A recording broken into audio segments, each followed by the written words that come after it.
الحمد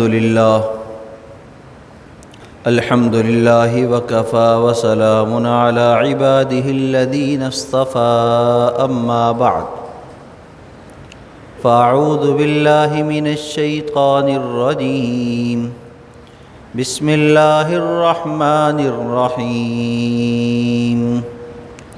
وما أرسلناك إلا كافة للناس بشيرا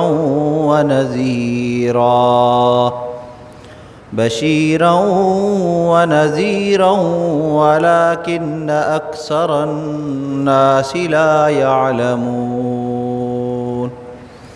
وقال تعالى في مقام آخر هو الذي أرسل رسوله بالهدى ودين الحق ليظهره على الدين كله وكفى بالله شهيدا. سبحان ربك رب العزة عما يصفون وسلام على المرسلين والحمد لله رب العالمين. اللهم صل على سيدنا محمد وعلى آل سيدنا محمد وبارك وسلم. اللهم صل على سيدنا محمد وعلى آل سيدنا محمد وبارك وسلم. اللهم صل على سيدنا محمد وعلى آل سيدنا محمد وبارك وسلم.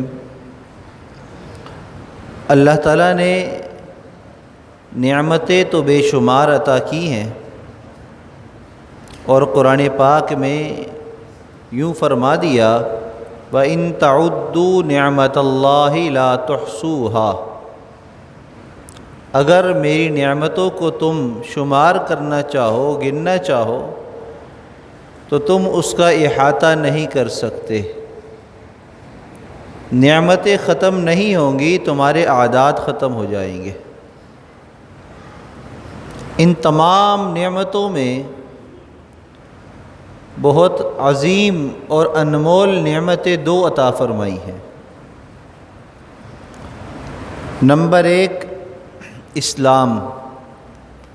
یہ ایک عظیم نعمت ہے جس کے بارے میں اللہ کے محبوب صلی اللہ علیہ وسلم نے یوں فرمایا الاسلام یہدم ما کان قبلہ. اسلام اپنے سے قبل تمام گناہوں کو منہدم کر دیتا ہے، تمام شرک کو منہدم کر دیتا ہے، تمام برائیوں کو مٹا دیتا ہے. یہی وجہ ہے کہ جو دائرہ اسلام میں کفر سے داخل ہوتا ہے تو اس کے بارے میں یوں فرمایا گیا کہ یہ ایسا ہے جیسے اس نے کوئی گناہ کیا ہی نہیں. جیسے ایک بچہ ماں کے پیٹ سے جنا جاتا ہے تو وہ صاف ستھرا ہوتا ہے، ہر چیز سے پاک صاف ہوتا ہے، کوئی اس کے گناہ نہیں ہوتے ہیں. تو بالکل اسی طریقے کی مثال ان لوگوں کے لیے دی جاتی ہے جو اسلام میں داخل ہوتے ہیں. تو گویا کہ اسلام اتنی عظیم نعمت ہے، جو بھی اس کلمہ اسلام کا اقرار کرتا ہے، دل سے تصدیق کرتا ہے، تو اللہ تعالیٰ اس کی برکتوں سے، اس کی رحمتوں سے اس کے پچھلے تمام گناہوں کو معاف فرما دیتے ہیں. دوسری بڑی نعمت جس کے بارے میں اللہ تعالیٰ نے قرآن پاک میں بھی ذکر فرمایا، نعمتیں تو بہت ساری دی، ایک نعمت ایسی دی ہے جس کے بارے میں احسان بھی جتلایا. اللہ تو خالق اور مالک ہے، اللہ احسان جتلائے تو یہ اللہ کی صفت ہے، اللہ کی شان ہے، اور بندے احسان جتلائیں تو ان کا عیب ہے. اس لیے اللہ کے محبوب صلی اللہ علیہ وسلم نے فرمایا کہ تم کسی پر احسان کرو تو نہ جتلاؤ، دوسرے کے اوپر اپنے روب کو نہ ڈالو اپنے احسان کی وجہ سے، یہ تمہارا عیب ہے. لیکن اللہ چونکہ خالق اور مالک ہیں تو اللہ تعالیٰ کچھ نعمت دے کر اگر احسان جتلائیں تو یہ اللہ کی صفت ہے۔ تو اللہ تعالیٰ نے ایک نعمت کے بارے میں اس صفت کا اظہار بڑے کھل کر فرمایا، لَقَدْ مَنَّ اللَّهُ عَلَى الْمُؤْمِنِينَ إِذْ بَعَثَ فِيهِمْ رَسُولًا، کہ اے ایمان والو، اے مسلمانوں، ہم نے تم پر احسان کیا ہے کہ ہم نے تمہارے درمیان اپنے محبوب کو مبعوث کیا۔ تو گویا کہ اللہ کے محبوب صلی اللہ علیہ وسلم وہ عظیم نعمت ہے جو اللہ تعالیٰ نے ہمیں عطا فرمائی ہے۔ اور آپ کے بارے میں قرآن پاک میں کیا فرمایا؟ وَمَا أَرْسَلْنَاكَ إِلَّا كَافَّةً لِلنَّاسِ بَشِيرًا وَنَذِيرًا، کہ آپ تمام انسانوں کے لیے، تمام مخلوقات کے لیے بھیجے گئے ہیں۔ کافۃ للناس، اس میں کوئی گورے کالے، عرب عجم، چھوٹے بڑے، مرد عورت کا کوئی فرق نہیں ہے، مسلم غیر مسلم کا کوئی فرق نہیں ہے۔ کافۃ للناس، تمام لوگوں کے لیے آپ کو مبعوث کیا گیا، آپ کو بھیجا گیا ہے۔ اور آپ کا کام کیا ہے؟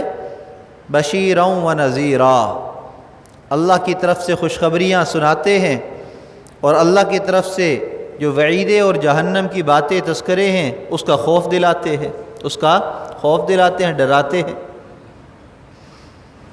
آج مسلمانوں کا بہت بڑا طبقہ اس غلط فہمی میں پڑ چکا ہے کہ صرف اچھائی کی بات کی جائے، صرف خوشخبری کی بات کی جائے، ترغیب کی بات نہ کی جائے، ڈرایا نہ جائے۔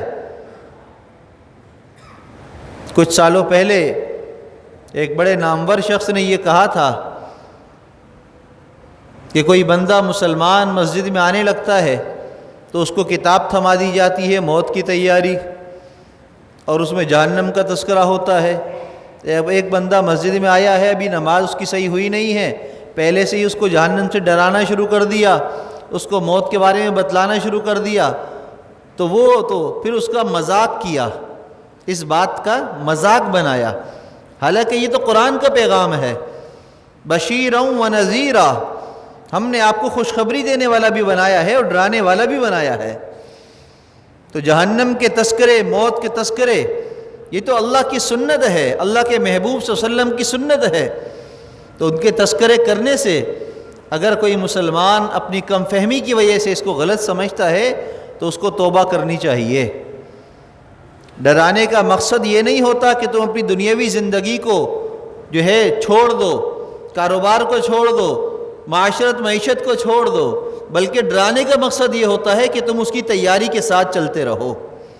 بالکل اسی طریقے سے جب ہم کسی باہر ملک میں جانے کا ارادہ کرتے ہیں اور ان سے ویزا لینے کی درخواست دیتے ہیں تو جو ویزے کے لیے شرائط ہوتی ہیں ان تمام شرائط کو ہم پہلے پورا کرتے ہیں، اور اس ملک کے اندر جس کام کے لیے جائیں تو اس کے قوانین کی معلومات پہلے کرتے ہیں، کہیں ایسا نہ ہو سفر میں کوئی ایسی چیز لے جاؤں جس کی وجہ سے روک دیا جاؤں۔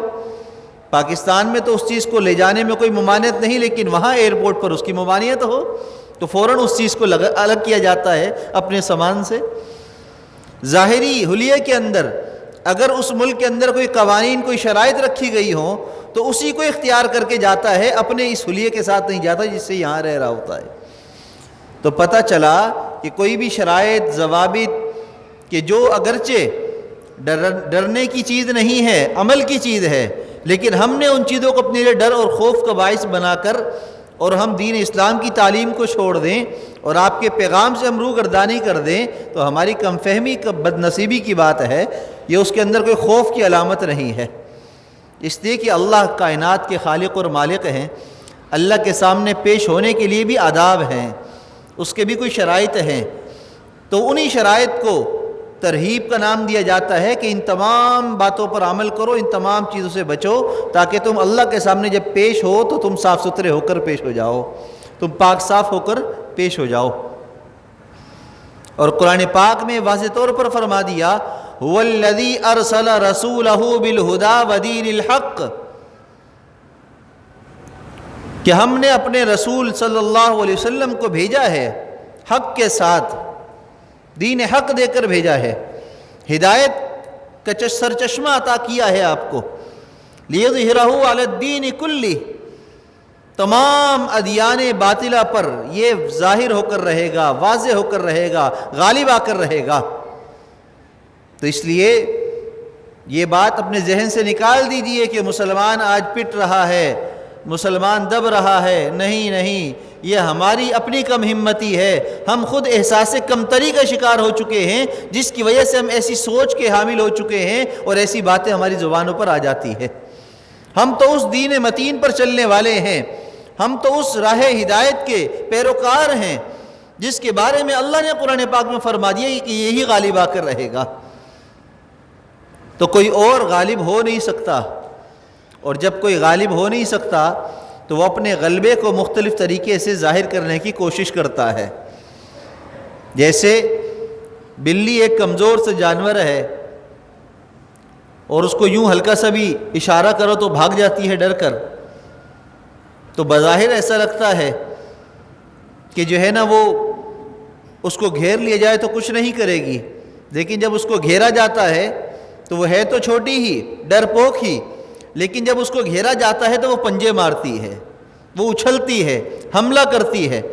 بالکل ادیان باطلہ کی مثال ایسی ہی ہے، یہ بالکل چھوٹے سے ہیں، کم لوگ ہیں، کم ہمت اور بزدل لوگ ہیں، لہذا جب بھی اسلام کو دیکھتے ہیں پھیلتا ہوا پھولتا ہوا، اسلام میں لوگوں کو داخل ہوتا ہوا دیکھتے ہیں تو فوراً بھپرنا شروع کر دیتے ہیں، پنجے مارنا شروع کرتے ہیں، اچھل کود شروع کر دیتے ہیں، اور اس کے مظاہرے مختلف صورتوں کے اندر ہمارے سامنے آنا شروع ہو جاتے ہیں۔ تو اس لیے ہمیں اپنے دین اسلام پر فخر کرنا چاہیے، ہمیں اپنے محبوب صلی اللہ علیہ وسلم کے امتی ہونے پر فخر ہونا چاہیے، اس لیے کہ اللہ کے محبوب صلی اللہ علیہ وسلم سب کے لیے بھیجے گئے ہیں۔ اور دوسری جگہ یوں فرمایا وَمَا أَرْسَلْنَاكَ إِلَّا رَحْمَةً لِّلْعَالَمِينَ، کہ تمام جہان والوں کے لیے رحمت بنا کر بھیجے گئے ہیں۔ آپ کی ذات بابرکات رحمت کا منبع ہے، آپ کی وجہ سے اللہ کی رحمتیں نازل ہوتی ہے، آپ کی وجہ سے پریشانیاں آسانیوں میں بدل جاتی ہیں، آپ کی وجہ سے بند راستے کھل جاتے ہیں، آپ کی وجہ سے، آپ کی رحمتوں کی وجہ سے اللہ تعالیٰ تنگیوں کو فراخیوں میں بدل دیتے ہیں۔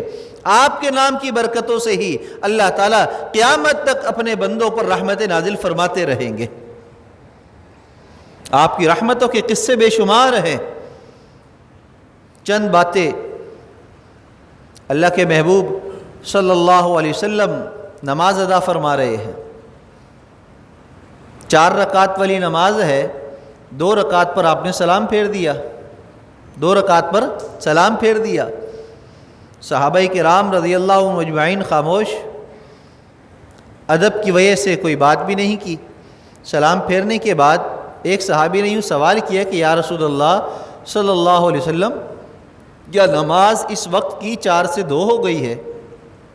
تو آپ سمجھ گئے کہ اللہ کی طرف سے میں بھلا دیا گیا، میں 2 رکعت پر ہی سلام پھیر کر بیٹھ چکا ہوں۔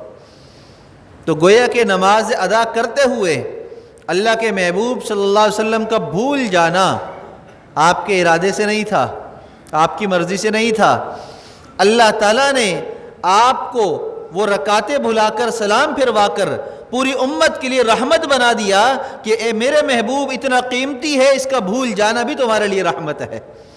اور فوراً اللہ کی طرف سے آپ کو ایک مسئلہ سمجھا دیا گیا کہ اگر 4 رکعت والی نماز ہو اور 2 رکعت پر سلام پھیر کر بھول جائیں تو سجدہ سہو کر لیں، جب تک کہ سینہ قبلے سے نہ پھرا ہو، جب تک کہ کوئی بات چیت نہ کی ہو، تو سجدہ سہو کا طریقہ آپ نے بتلا دیا۔ ہاں بات چیت کر لی ہے اور سجدہ سینہ قبلے سے پھر گیا ہے، اب نماز کو دوبارہ لوٹایا جائے گا۔ تو مسئلہ واضح کیا، اللہ کے محبوب صلی اللہ علیہ وسلم کی بھول کو رحمت بنا کر ہمیں عطا کر دیا۔ ایک سفر میں مدینہ طیبہ کی طرف واپسی روانہ ہیں، صحابہ کرام بھی جہاد کی وجہ سے، سفر کی وجہ سے کافی تھکے ہوئے ہیں۔ ایک جگہ قیام کیا، اللہ کے محبوب صلی اللہ علیہ وسلم نے فرمایا کہ آج رات کون پہرا دے گا جو ہمیں صبح کی نماز کے لیے جگا دے۔ ایک صحابی رضی اللہ عنہ کی ڈیوٹی لگ گئی، اللہ کے محبوب صلی اللہ علیہ وسلم بھی آرام فرما رہے ہیں، تمام صحابہ بھی نیند کی وادی میں چلے گئے۔ اور جن صحابی کی ڈیوٹی لگی حضرت بلال حبشی رضی اللہ تعالیٰ عنہ، وہ ایک چٹان سے یوں ٹیک لگا کر بیٹھ گئے کہ سامنے ہی سورج کے طلوع ہونے کی جگہ ہے، تاکہ میری آنکھ نہ لگے، میں بیٹھا رہوں۔ لیکن اللہ کی شان کہ اللہ تعالیٰ نے آپ کی نیند کو بھی ہمارے لیے رحمت بنانا تھا، تو اللہ نے ان پر بھی نیند کو طاری کر دیا، یہاں تک کہ سورج کی شعاعیں اور روشنی جب چہرے پر پڑی، آنکھوں پر پڑی، تو آنکھیں مل کر کھلے، پتہ چلا کہ سورج طلوع ہو گیا، فجر کی نماز کا وقت چلا گیا۔ اللہ کے محبوب صلی اللہ علیہ وسلم کو جگایا یا اطلاع دی، آپ نے فرمایا چلو یہاں سے فوراً چلو، یہاں شیطان کی جگہ ہے۔ کیا مطلب تھا کہ نماز قضا ہو گئی، دین کے احکام میں کوئی کمی آ گئی، فوراً کیا فرمایا کہ یہ شیطان کی جگہ ہے، یہ شیطان کا کام ہے کہ اس نے ہمیں بھلا دیا، اس نے ہمیں سلا دیا۔ حالانکہ نیند تو اللہ کی طرف سے ہی تھی، لیکن برائی ہو جائے تو فوراً شیطان کی طرف منسوب کرو تاکہ اللہ کی رحمتیں تم پر متوجہ ہوں اور تمہارے گناہ کو معاف کر دے۔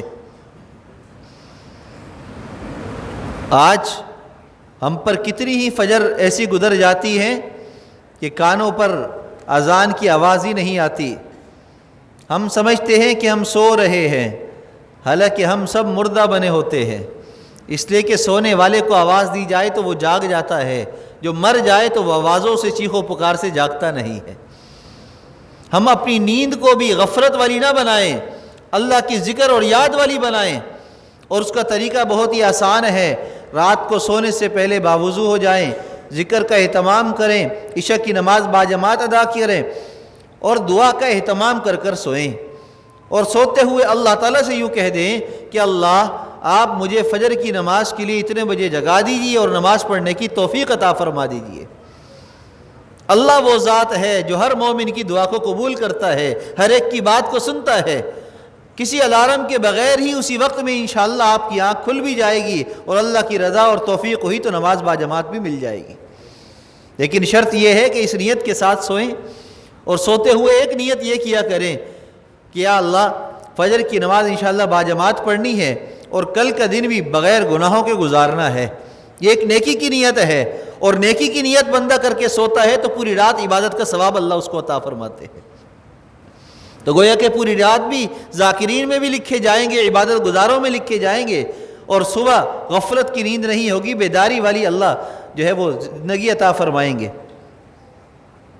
تو اللہ کے محبوب صلی اللہ علیہ وسلم کی آنکھ لگ گئی، آپ کی فجر جو ہے وہ وقت پر ادا نہ ہو سکی، آپ وہاں سے نکلے، تو گویا کہ آپ کا سونا اس امت کے لیے رحمت بن گیا کہ اللہ کی طرف سے حکم آ گیا کہ اگر نماز قضا ہو جائے تو اس کو ادا کیسے کرنا ہے، اس کو ادا کیسے کرنا ہے، کس وقت میں کرنا ہے، وہ سارا طریقہ قضا نماز کا بتلا دیا گیا۔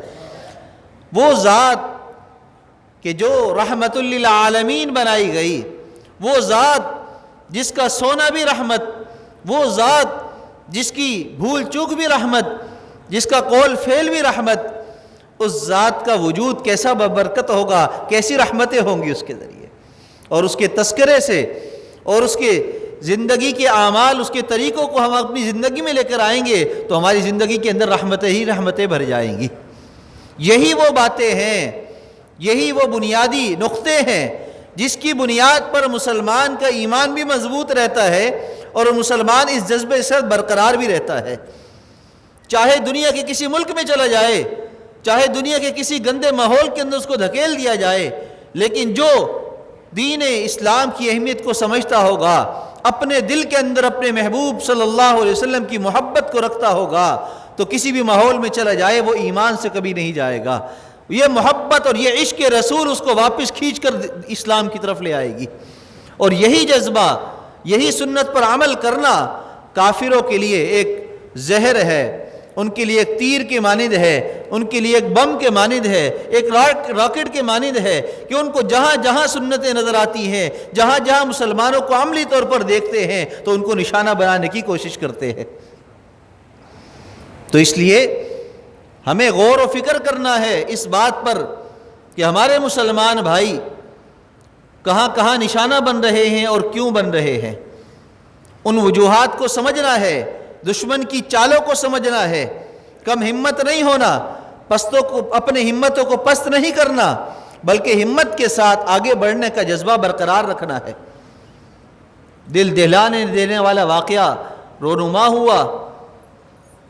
مسجد، درس حدیث، قرآن کی تعلیم، باوضو، خوشبو سے معطر، قال اللہ قال رسول کی صدائیں بلند ہو رہی ہیں، اللہ کے محبوب صلی اللہ علیہ وسلم کے ارشادات پڑھ کر سنائے جا رہے ہیں، سنے جا رہے ہیں، قرآن پڑھا جا رہا ہے، پڑھایا جا رہا ہے۔ ایسی جگہ پر دہشت گردی کا واقعہ ہو جانا اور پھر اس واقعے کے ہو جانے کے بعد مسلمانوں کا ٹس سے مس نہ ہونا، ہماری میڈیا کا ایک خبر بھی اس طریقے سے نہ چلانا کہ یہ شہداء ہیں، ان کے ساتھ بھی کوئی ہمدردی کی ضرورت ہے۔ کیوں؟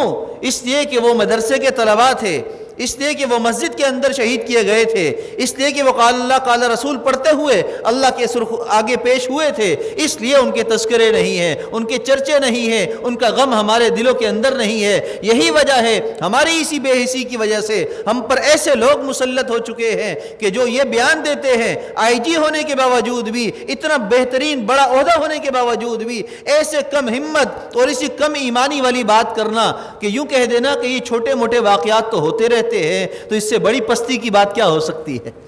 مجھے بتلاؤ تو صحیح۔ یہ ہم اجتماعی طور پر مسلمان غور کریں اس بات پر کہ یہ واقعات کیوں رونما ہو رہے ہیں، ہمیں کس چیز سے روکا جا رہا ہے، ہمیں کیا پیغام دیا جا رہا ہے۔ یہ کفار کی طرف سے ہمیں پیغام دیا جا رہا ہے، یہی تو مرکز ہیں، یہی تو جگہ ہیں کہ جہاں سے تمہارا ایمان بنتا ہے، جہاں سے اسلام مضبوط ہوتا ہے، مسلمان طاقتور ہوتا ہے، انہی کو نشانہ بنایا جائے۔ ورنہ ان معصوم قرآن پڑھنے والے بچوں نے کس کا کیا بگاڑا تھا؟ وہ بھی تو اپنی ماؤں کے لال تھے، جن ماؤں نے اپنے بچوں کو تیار کر کے باوضو کر کے مسجدوں کی طرف مدرسوں کی طرف بھیجا تھا قرآن پڑھنے کے لیے، وہ بھی تو اپنی ماؤں کے لال تھے، پیارے تھے اپنے بڑوں کے، اپنے گھر والوں کے، کہ جو قرآن حدیث کی تعلیم حاصل کرنے کے لیے مسجد میں جا کر دو زانو ہو کر بیٹھ گئے تھے، اور پھر اس کو چھوٹا موٹا واقعہ کہہ دینا اور اس پر عوام کی طرف سے کوئی رد عمل نہ آنا اور ہمارا عملی طور پر آگے نہ بڑھنا، اس سے بڑی بے حسی کیا ہو سکتی ہے؟ رونے کا مقام ہے، رونے کا مقام ہے۔ وہ ایک عالم فرما رہے تھے کہ اگر آج ہمارے گھر میں کوئی مہمان آ جائے اور اس مہمان کے ساتھ ہمارا اتنا دلی لگاؤ بھی نہ ہو، اس کی کوئی بے اکرامی بے عزتی کر دے، تکلیف پہنچا دے، تو میزبان کہتا ہے کہ میرے مہمان کے ساتھ ایسا کیسے کر دیا؟ اور پٹھانوں کی تو روایت ہے کہ پٹھانوں کے مہمان تو ان کے اللہ کی رحمت سمجھتے ہیں، اکثریت طبقہ پٹھانوں کا ایسا ہے، کچھ تھوڑے بہت تو ہر جگہ ہی ہوتے ہیں، لیکن زیادہ تر پٹھانوں کے اندر یہ روایت اور یہ رسم، یہ رواج سنت یہ ایسی عام ہے، مہمان کو اللہ کی رحمت سمجھتے ہیں، اور مہمان چاہے جیسا بھی ہو تو وہ اس کو آنچ نہیں آنے دیتے، تکلیف نہیں دیتے۔ وہ بھی کس کے مہمان تھے؟ وہ میرے تیرے مہمان نہیں تھے، وہ کسی پٹھان کے مہمان نہیں تھے، وہ کسی عربی اجمی کے مہمان نہیں تھے، وہ تو اللہ کے مہمان تھے، جن کے بارے میں اللہ کے محبوب صلی اللہ علیہ وسلم نے فرمایا کہ جب دین کا علم حاصل کرنے کے لیے کوئی بچہ، کوئی بچی، کوئی بڑا، کوئی نوجوان، کوئی بوڑھا گھر سے نکلتا ہے، فرشتے اپنے پر اس کے قدموں کے تلے بچھا دیتے ہیں۔ یہ تو اللہ کے مہمان تھے جو اللہ کے قرآن کو پڑھنے کے لیے، دین اسلام کی تعلیم حاصل کرنے کے لیے مسجد میں جمع ہوئے تھے۔ تم نے اللہ کے مہمانوں پر وار کیا ہے، تو مجھے بتلاؤ کہ اللہ ایسے ہی چھوڑ دے گا؟ نہیں نہیں نہیں، اللہ نہیں چھوڑے گا۔ انا کفیناک المستہزئین، یہ تو اللہ کے محبوب صلی اللہ علیہ وسلم کے بارے میں فرمایا، لیکن یاد رکھو جو اللہ کے محبوب صلی اللہ علیہ وسلم کا امتی ہے، آپ کا متبع ہے، آپ کا عاشق ہے، آپ کا محب ہے، اس کا خون رائے گاہ نہیں جائے گا۔ اللہ تعالیٰ ان چیزوں کو ایسی ضائع نہیں فرماتے۔ ہاں اللہ بدلہ لیں گے۔ اس سے پہلے کہ اللہ کا بدلہ ہم تک پہنچے، ہمیں تیاری کر لینی چاہیے اپنی زندگی کو بدلنے کے لیے، اپنے آپ کو گناہوں سے بچانے کے لیے عزم کر لینا چاہیے، اپنے آپ کو صحیح راستے پر لے آنا چاہیے۔ اب یہ واقعہ رونما ہوا، اس سے پہلے ایک دوسرا واقعہ ہوا۔ فرانس کے صدر نے وہ حرکت کر دی، اس کو جتنی گالیاں دی جائیں تو کم ہوگی، کیونکہ منبر رسول ہے، کھلم کھلا اردو زبان کی گالیاں اگر دے دی جائیں تو اگرچہ کوئی منبر کی توہین نہیں ہوگی، لیکن پھر بھی احتراز اس سے کیا جائے کہ ہم نہیں دیتے وہ گالیاں جس کا وہ مستحق ہے، بس وہی جملہ کافی ہے کہ اللہ کی لعنت ہو اس پر، اللہ اس کو برباد کرے، اللہ اس کو ہلاک کرے، اللہ اس کے اوپر اپنے کتوں کو مسلط کرے۔ اللہ اس درندے کو اس کے برے انجام تک پہنچائے، اس کی ذریت کو، اس کے ماننے والوں کو، اس کے سپورٹروں کو، اس کے حمایتیوں کو بھی اللہ اسی جیسا بنا دے۔ اور یہ بد دعائیں دینا نہ قرآن کے خلاف ہے نہ حدیث کے خلاف ہے۔ میں نے اس لیے شروع میں ساری بات رحمت پر کی ہے کہ دل میں بات یہ آتی ہے کہ وما ارسلناک الا رحمۃ للعالمین، کہ اللہ کے محبوب صلی اللہ علیہ وسلم تو رحمت للعالمین ہے، تو رحمت والی ہستی کیسے بد دعا دے، رحمت والی ہستی کیسے کوئی ایسی بات کرے؟ تو آج میں آپ کو بتلا دوں کہ کیسے کرے۔ ہاں، اللہ کے محبوب صلی اللہ علیہ وسلم کی ذات کی بات آتی تھی، آپ درگزر کر دیا کرتے تھے، اسی لیے ہمارے ذات کی بات آئے درگزر کر دے، رحمت والا معاملہ کرے۔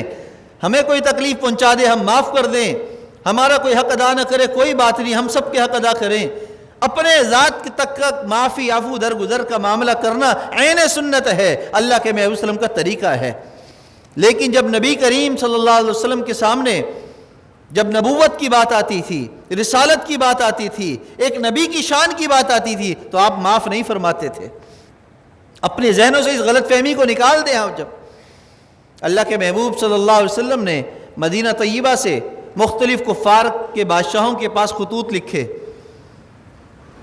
ایک بادشاہ کو خط پہنچا، اس نے خط پڑھا، اس کو پتہ چلا کہ یہ کس کا ہے، اس نے اس خط کو پھاڑ دیا، خط کو پھاڑ دیا۔ آپ کا قاصد واپس پہنچا، آپ کو اطلاع دی، یا رسول اللہ صلی اللہ علیہ وسلم، آپ کا پیغام دیا گیا، آپ کا خط تھمایا گیا۔ اس نے اس خط کی توہین ایسی کی، اس نے اس کے ساتھ انجام ایسا کیا کہ اس بدبخت آدمی نے اس خط کو پڑھنے کے بعد پھاڑ دیا، اس کے ٹکڑے ٹکڑے کر دیے۔ اللہ کے محبوب صلی اللہ علیہ وسلم کی ذات کی بات رہی تھی، آپ کی نبوت کی بات تھی، آپ کی رسالت کے پیغام کی بات تھی، آپ نے دنیا والوں کو پیغام دے دیا۔ دیکھو، نبی کی شان کی بات آ جائے گی، صحابہ کی عظمت کی بات آ جائے گی، اب ہم جو ہے گستاخی کو برداشت نہیں کر سکتے ہیں۔ اللہ کے محبوب صلی اللہ علیہ وسلم نے سب سے پہلا کام کیا کیا؟ آپ تو نبی تھے، مستجاب الدعوات تھے، آپ نے فوراً بد دعا دی اور کیا فرمایا؟ اللہم سلط علیہ کلبا من کلابک، اے اللہ تو اس پر اپنے کتوں میں سے ایک کتے کو مسلط کر دے۔ کچھ ہی عرصہ گزرا تھا، اسی بادشاہ کے اپنے پلے ہوئے کتوں میں سے ایک کتا اس پر ایسا حاوی ہوا، خون خوار ہوا کہ اس کو ہلاک کر کے چھوڑا۔ تو ایسی بد دعائیں کرنا کوئی سنت کے خلاف نہیں ہے۔ اس لیے میری ایک درخواست ہے کہ آپ بآواز بلند ہم سب یہ دعا کا اہتمام کریں، انفرادی بھی کریں۔ ایک عالم نے تو ایک نسخہ یوں بتلایا کہ فرانس کا جو صدر ہے اس کی تصویر کو اپنے ذہن میں اور سامنے رکھیں اور اس کو مخاطب کر کے یہ دعا کرے، اللہم سلط علیہ کلبا من کلابک، اے اللہ تو اس صدر پر اپنے کتوں میں سے ایک کتا مسلط کر دے۔ تو ہم زور سے اس دعا کو پڑھیں، اللہم سلط علیہ کلبا من کلابک، اللہم سلط علیہ کلبا من کلابک، اللہم سلط علیہ کلبا من کلابک۔ یہ تو دعا ہے، یہ اس لیے پڑھائی ہے تاکہ ہمیں یاد ہو جائے، لیکن دعا کا اصل طریقہ یہ ہے کہ دعا ایک مانگے سب اس پر آمین کہے۔ تو ہم سب نے آمین کہنا ہے بآواز بلند، بآواز بلند، پتہ چلے کہ ہمارے دل میں عشق رسول کتنا ہے، ہم کتنا اللہ کے محبوب صلی اللہ علیہ وسلم سے محبت کرتے ہیں کہ اگر آپ کی شان میں کوئی گستاخی کرے گا، کوئی نازیبہ حرکت کرے گا تو ہم اس کو اپنی بد دعاؤں کے ذریعے بھی نہیں چھوڑیں گے، ہم اس کو اپنے آہینی ہاتھوں کے ذریعے بھی نہیں چھوڑیں گے، ہم اپنی تدبیروں کے ذریعے بھی اس کو کہیں کا رہنے نہیں دیں گے۔ اللہم سلط علیہ کلبا من کلابک، اللہم سلط علیہ کلبا من کلابک، اللہم سلط علیہ کلبا من کلابک، اللہم سلط علیہ کلبا من کلابک، اللہم سلط علیہ کلبا من کلابک، اللہم سلط علیہ کلبا من کلابک۔ یہ تو بد دعا ہے، اللہ ہماری اس دعا کو قبول فرما لے۔ دوسرا کام جو ہمیں اور زور و شور سے کرنا ہے اور ہمت دکھانی ہے، اور وہ ہے فرانس کا بائیکاٹ۔ دیکھیے، کوئی کمپنی کوئی کام کرتی ہے تو ہم کمپنی کا بائیکاٹ کرتے ہیں، لیکن اس وقت ایک ملک کے صدر نے یہ حرکت کی ہے، لہذا تمام مسلم حکمرانوں کی یہ ذمہ داری ہے کہ وہ اس کے لیے اسٹینڈ لیں اور اس کو جواب دیں اور ہمت دکھائیں، بالکل اسی طرح جس طرح ترکی کے صدر طیب اردگان نے اللہ اس کو شان و سلامت عطا فرمائے، اللہ اس کو لمبی زندگی عطا فرمائے، مزید ہمت عطا فرمائے۔ مسلمانوں کی شان ہے، مسلم حکمرانوں کی آن ہے کہ اس کو اللہ نے ایسی ہمت دی ہے کہ اس نے سب سے پہلے بائیکاٹ کا اعلان کیا ہے۔ ملک کی سطح پر اپنی عوام کو اس نے قائل کرنے کی کوشش کی ہے۔ آج تمام مسلم حکمرانوں میں سے چند ہیں جو ایسی بات کرتے ہیں، ورنہ زیادہ تر کا حال کیا ہے؟ خاموش ہیں، یا جو ہے چند دن کے لیے کوئی بات کر لیتے ہیں، بس ایک ہفتہ عشق رسول منا لو تو گستاخی کا کفارہ ادا ہو جائے گا۔ ارے اللہ کے بندو، عشق رسول تو منایا جاتا ہے شان رسالت میں، عظمت رسالت میں۔ جب توہین رسالت ہوتی ہے، گستاخی ہوتی ہے، تو عشق رسول نہیں بلکہ اس کا جواب دیا جاتا ہے۔ عشق رسول میں ہفتہ منانا تو عوام کا کام ہے، حکمرانوں کا کام نہیں ہے۔ حکمرانوں کا کام تو عملی اقدام ہے۔ ان کے سفیر کو یہاں سے نکالو، ان کی ساری پروڈکٹ پر بینڈ لگا دو، ہوائی راستے ان کے لیے بند کر دو، دریائی راستے ان کے لیے بند کر دو، ان کو یہ بد پیغام دے دو کہ دیکھو کہ اگر تم ہمارے نبی کی شان میں گستاخی کرو گے تو ہم کچھ بھی کر سکتے ہیں، ہم اتنے کمزور نہیں ہیں، ہم اتنے لاچار نہیں ہیں۔ اتنی کم ہمتی کیا؟ یہ تو ایمان نہ ہونے کی علامت لگتی ہے کہ ایمان ہی نہیں ہے، کہ ہر کوئی اپنے مقام پر کوئی محنت ہی نہیں کر رہا ہے، کوئی جواب دینے کے لیے تیار نہیں، صرف علماء کا کام رہ گیا ہے۔ کوئی مر جائے تو جنازے بھی پڑھائیں، زندہ ہو جائے تو اذان دیں، شادی کرے تو نکاح پڑھائیں، کوئی بات ہو جائے تو اپنے بیانات دے دیں، تمہیں ترغیب دے دیں۔ عوام کا کوئی کام نہیں، حکمرانوں کا کوئی کام نہیں۔ مسلمان ہیں ہم، لا الہ الا اللہ کی بنیاد پر یہ ملک بنا ہے، تو ہم کس وہم و گمان کے اندر ہیں؟ ہم اس ملک کی آن ہیں، بان ہیں، شان ہیں، اس کو ہم برقرار رکھیں گے، اور وہ کیا ہے؟ لا الہ الا اللہ محمد الرسول اللہ صلی اللہ علیہ وسلم۔ تو آج بہت سارے لوگ آپ کو ملیں گے میڈیا میں بھی، عوام میں بھی، جو اس بات کو رد کریں گے۔ بھئی بائیکاٹ کرنے سے کیا ہوگا؟ فرانس کا بائیکاٹ کرو، پاکستان کے اندر ساری کمپنیاں پاکستانی کام کرتے ہیں، سارے اس کے جو ہے بڑے چیف پاکستانی ہیں، تنخواہیں لے رہے ہیں، لہذا ان کا بائیکاٹ کریں گے تو اپنے مسلمان بھائی تکلیف میں آ جائیں گے۔ ارے اللہ کے بندو، اللہ کے محبوب صلی اللہ علیہ وسلم کی شان کے آگے میری جان بھی قربان ہے، میرا مال بھی قربان ہے۔ تو میری یہ نوکری کیا ہے؟ میری یہ پروڈکٹ کیا ہے؟ میری یہ فیکٹریاں کیا ہے؟ میری یہ کمپنیاں کیا ہے؟ کچھ بھی نہیں ہے، میں تو اپنی جان قربان کرنے کے لیے تیار ہوں۔ تو یہ کیا چیز ہے؟ مسلمان کا جذبہ تو یہ ہونا چاہیے۔ اگر واقع میں یہ کام کرنے والے مسلمان ہیں، اگر واقع میں یہ کام کرنے والے اپنے آپ کو اسلام پسند کہتے ہیں، امن پسند کہتے ہیں، عاشق رسول سمجھتے ہیں اور اس کا دعویٰ کرتے ہیں، تو سب سے پہلا کام یہ ہے کہ ہم اس کا بائیکاٹ کر دیں۔ برانڈڈ چیزوں کے اندر، برانڈڈ مارکیٹوں میں ایک نام امتیاز کا کل میرے سامنے آیا کہ انہوں نے اپنے شیلف کے اوپر بائیکاٹ لگا دیا ہے، فرانس کی تمام پروڈکٹ پر بائیکاٹ۔ تو برانڈڈ والے بھی سن لیں، ان کی تقلید کرتے ہوئے وہ بھی ہمت کریں، آگے بڑھیں۔ کئی لوگ انفرادی طور پر آگے بڑھ رہے ہیں، اچھی بات ہے، لیکن اس کے اندر بھی اجتماعیت نظر آنی چاہیے۔ اور بائیکاٹ سے کیا ہوتا ہے؟ اس کے لیے صرف ایک ہی بات کافی ہے کہ 3 دن کے اندر فرانس کی چیخیں نکل گئی ہیں۔ ان کی کمپنیوں کے بڑے بڑے سی او آ کر گھٹنے ٹیک کر بیٹھ گئے ہیں کہ بھئی ہم تو مسلمان ہیں، ہماری کمپنیاں تو بند نہ کرو۔ یاد رکھو، جتنی ملٹی نیشنل کمپنیاں ہیں بغیر نفع کے کوئی کام نہیں کرتی ہیں۔ پاکستانی اس کا مالک ہی کیوں نہ بن جائے، لیکن اس کا نفع اسی کمپنی کو جاتا ہے، چاہے وہ 10% جائے، چاہے 50% جائے، چاہے 100% جائے، چاہے 90%، ہمیں اسے غرض نہیں ہے۔ فرانس کو نفع 1% بھی جہاں سے جا رہا ہوگا، اس جگہ کا بائیکاٹ کرنا ہم سب پر لازم ہے، ہمیں بائیکاٹ کرنا ہے۔ تو ہم نے اس دعا کا اہتمام کرنا ہے، اللہم سلط علیہ کلبا من کلابک، اے اللہ فرانس کے صدر پر، اس کی ذریت پر، اس کے چاہنے والوں پر، اس کے حمایتیوں پر، چاہے وہ ہمارے درمیان ہو، چاہے وہ حکمرانوں میں ہو، چاہے وہ بیرون ہو، چاہے اندرون ہو، جہاں پر بھی ہو، اللہ ان پر اپنے کتے مسلط فرما دے۔ اس دعا کا اہتمام کرتے رہیں، اور عملی طور پر وہ ساری لسٹیں میڈیا پر آ چکی ہیں، سوشل میڈیا پر سارے میسیجز چل رہے ہیں۔ پروڈکٹ کون سی ہیں، LU کی کمپنی یا ٹوٹل پیٹرول ہے یا جتنی بھی ہیں، وہ ساری دیکھ لیں۔ اس کا متبادل بھی سیاست علماء نے تیار کر کے آپ کے سامنے پیش کر دیا ہے، جس کے پاس نہیں ہے رابطہ کرے تاکہ اس کو بھی وہ لسٹ مل جائے۔ تو جو اس کے متبادل چیزیں ہیں اس کو استعمال کیجئے، اور جو فرانس کی پروڈکٹ ہیں ان لوگوں کی ان سب کا بائیکاٹ کیجئے۔ اللہ ہم سب سے راضی اور خوش ہو جائے گا، اور ربیع الاول کے مہینے کا صدقہ رحمت ہمیں سب کو مل جائے گا۔ عشق رسول کا پیغام کفار تک ہمارا کھل کر چلا جائے گا، اور یہی ہماری نجات کے لیے کافی ہے۔ اللہ ہم سب کو سمجھ اور عمل کی توفیق عطا فرمائے۔ وآخر دعوانا ان الحمد للہ رب العالمین۔